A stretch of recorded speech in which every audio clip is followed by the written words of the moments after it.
The map hidden in the palace wall for 300 years. Who destroyed it, and why today of all days? The year is 1623 in the heart of the Ottoman Empire, at Topkapi Palace. The silence of the night was broken by a single crack. In one of the forbidden rooms, a priceless map, torn apart, burned. And only 4 people had ever seen it. In a stone chamber, an old man in a heavy robe holding notes in his hand, recording the prince's pulse. I only measured the prince's pulse, I didn't even enter the room. But the registry book says the prince stayed at another mansion that night. In the dim corridors of the palace, a young man arranges a scroll of parchment, his hands trembling. The chest was locked. I never even saw the key. But the lock had been turned from the inside. The key was found in the inner pocket of his robe that morning. I covered the eastern wing, not even a shadow passed. But the first fire came from the west. In the back corridor, a young concubine is busy with cleaning cloths, her eyes darting nervously. I was only there to clean. I don't know what the map is or what it looks like.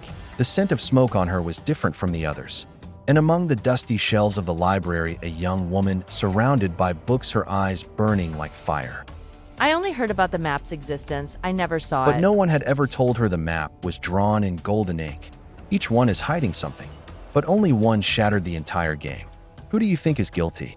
Did you listen to the details carefully? Write your answer in the comments. The next mystery begins in 10 seconds.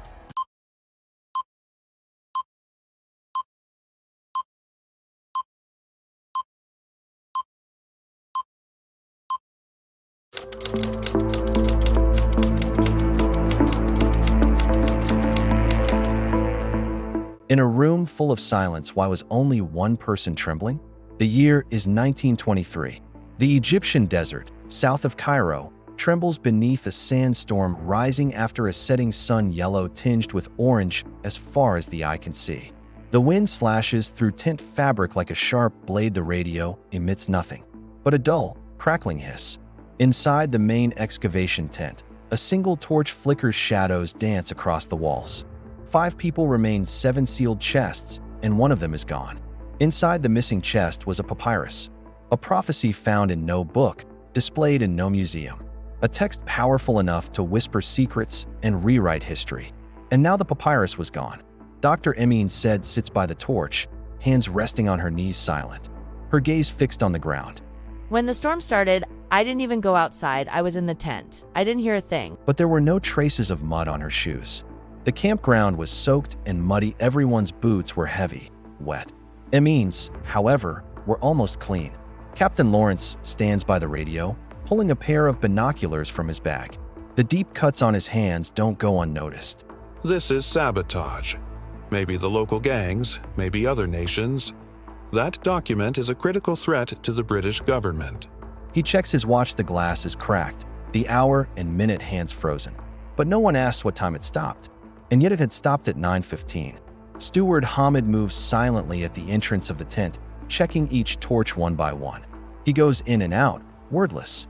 I was tending to the torches. I never went near the chests. But his hands were covered in a dark, almost black dust.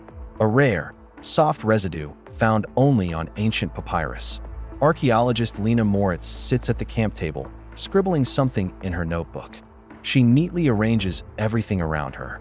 I was inside writing reports. When the storm began, it was exactly 9 o'clock. The radio still crackles faintly, but the technical notes clearly state. The radio went silent at 8:45.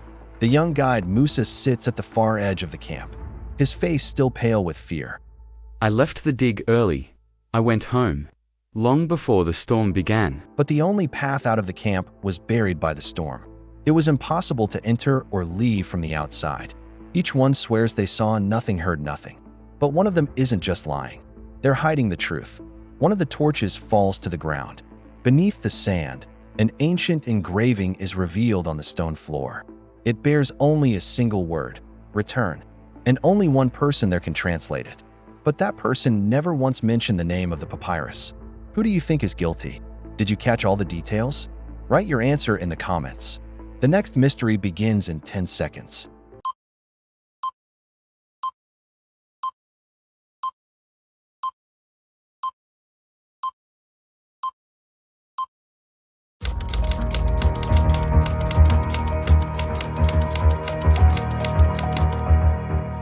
Time in that room resembled slow-burning oil lamps. A secret pavilion beneath Topkapi Palace, known only to the Grand Vizier. The walls were damp, the scent of basil blended with the sharp smoke of burning resin. Ottoman-patterned rugs covered the floor, and at the center stood a round table adorned with golden embroidery. 5 individuals had been brought together. The mission was clear: to find the sealed decree that had vanished just before the Sultan's death. The decree could alter the fate of the Ottoman throne. And now it was gone. The pavilion door had been locked from the inside. No one had entered or left. The decree had been stolen by one of the 5. Rajab Effendi, Minister of Treasury. He tapped his gold-inlaid ring against the table. The door was locked the moment I arrived. No one had seen the decree yet. But the top of his ring was covered in soot. There was only one fireplace in the pavilion, and it hadn't been lit. Harem scribe Semel, he spoke in a soft voice.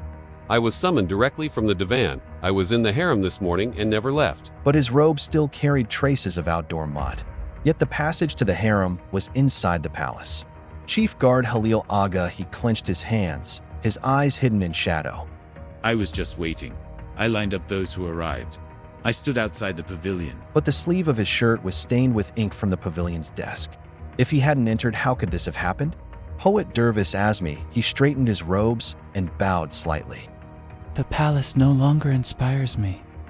The one who wrote the decree, I wish they had written poetry instead. His voice trembled. He was sweating. But the inside of the pavilion was cool. Not even the flames flickered. And Esma Khalfa, recently promoted in the palace, young and composed. She said nothing. She simply took notes, observing quietly. Everyone said something, but one person only observed. And that person never even mentioned the existence of the decree. But when one of the torches went out, something appeared in the shadow on the ceiling. A date, and only that date pointed to the night the decree was written. Yet only one among them was too young to remember that night. So, did you find the culprit? If you followed the details carefully, share your thoughts in the comments. See you in the next mystery. Don't forget to subscribe to my channel.